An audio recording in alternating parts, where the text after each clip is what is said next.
Hello guys, आज हम बात करने वाले हैं यूकैरियोटिक सेल के बारे में। यूकैरियोटिक सेल प्रोकैरियोटिक सेल से डेवलप्ड और कॉम्प्लेक्स सेल होती है। ये सेल ह्यूमन बीइंग, प्लांट और एनिमल्स में पाई जाती है।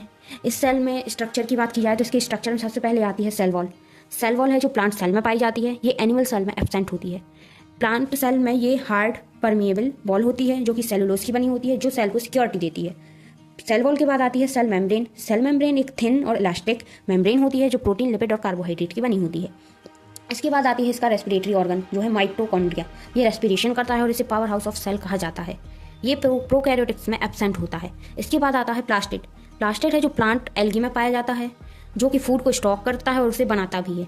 प्लास्टिड अपना खुद का डीएनए रखते हैं और उसके राइबोसोम्स भी रखते हैं। इसके बाद आता है क्लोरोप्लास्ट। क्लोरोप्लास्ट पौधों के हरी भागों में पाया जाता है जो कि फोटोसिंथेसिस की हेल्प से O2 गैस रिलीज करता है। इसके बाद आता है ER।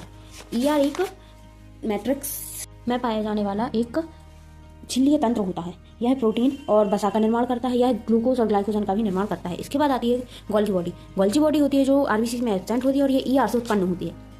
यह लाइसोसोम का निर्माण करता है और यह ग्लाइकोप्रोटीन का भी निर्माण करता है। यह लिपिड का संग्रहण करते हैं। इसके बाद आते हैं राइबोसोम।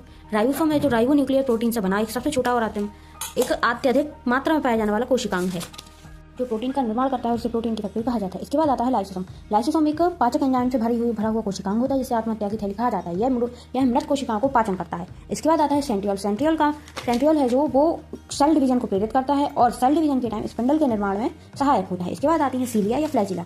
ये मुख्य रूप से गति का काम करती हैं। इसके बाद आता है वैक्यूल। वैक्यूल है जो एक रिक्त स्थान होता है जिसमें रस भरा होता है और यह भोजन के संग्रहण का भी कार्य करता है। इसके बाद आता है केंद्रक। केंद्रक की दबी हुई गोल वृत्ताकार या अंडाकार संरचना होती है जिसके अंदर केंद्रक होता है। केंद्रक के अंदर होता है डीएनए। यह इस कोशिका का सबसे महत्वपूर्ण अंग होता है। अगर आपको वीडियो पसंद आया तो वीडियो को लाइक करें, शेयर करें, सब्सक्राइब करना।